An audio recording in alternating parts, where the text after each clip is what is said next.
নমস্কার। আমরা অনেকেই জানি যে amendment application, amendment of the plaint অথবা amendment of the written statement সহজেই অ্যালাউ হয় এবং হয়তো কোর্ট সেখানে কস্ট দিতে পারে, কিন্তু কিছু কিছু এক্সেপশানও আছে। যেমন ধরুন, যদি ট্রায়াল স্টেজে হয়, মানে যদি এভিডেন্স শুরু হয়ে যায়, সেখানে অ্যামেন্ডমেন্ট সাধারণত করা যায় না, অ্যামেন্ডমেন্ট অফ প্লিডিং, যদি না কোনো সাবসিকুয়েন্ট ইভেন্ট থাকে।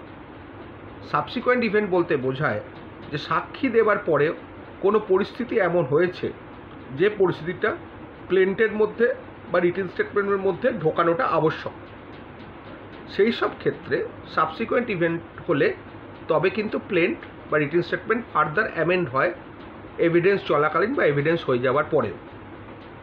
অ্যামেন্ড হলে যদি প্লেন্ট অ্যামেন্ড হয়, তাহলে ডিফেন্ডেন্ট অ্যাডিশনাল রিটেন স্টেটমেন্ট দেওয়ার সুযোগ পাবেন এবং প্লেন্টিফও তার উপরে পুনরায় সাক্ষী দিতে পারবেন সাপ্লিমেন্টারি এফিডেভিট ইন চিফ করে, এবং ডিফেন্ডেন্টও ক্রস করতে পারবেন ওই পয়েন্টে, এতে কোনো অসুবিধে নেই।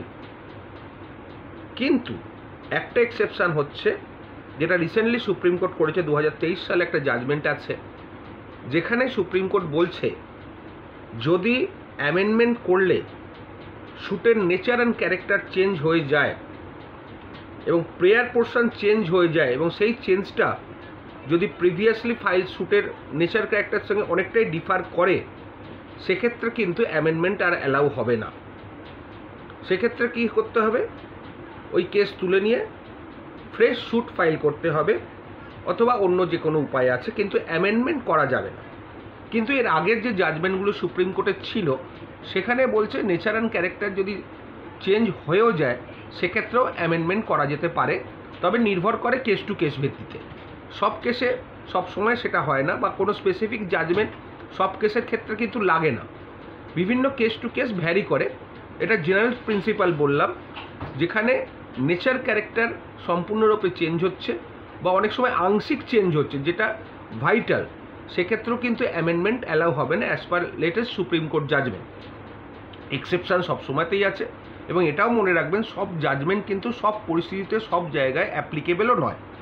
গিভেন পরিস্থিতি, মানে যেখানে যেরকম পরিস্থিতি সেই মতো জাজমেন্ট হয়। যেমন অনেক সময় দেখা যায় যে একটা জাজমেন্ট সুপ্রিম কোর্টের বা হাইকোর্টের ঠিক জাজমেন্ট আছে, কিন্তু সেই জাজমেন্টটা সেই মামলার সঙ্গে প্যাট অন দ্য পয়েন্ট নয়, সেক্ষেত্রে কিন্তু ওই জাজমেন্টটা কাজে লাগবে না। সবসময় জাজমেন্ট নির্ভর করে ফ্যাক্ট টু ফ্যাক্ট, ডিফার করে ফ্যাক্ট টু ফ্যাক্ট।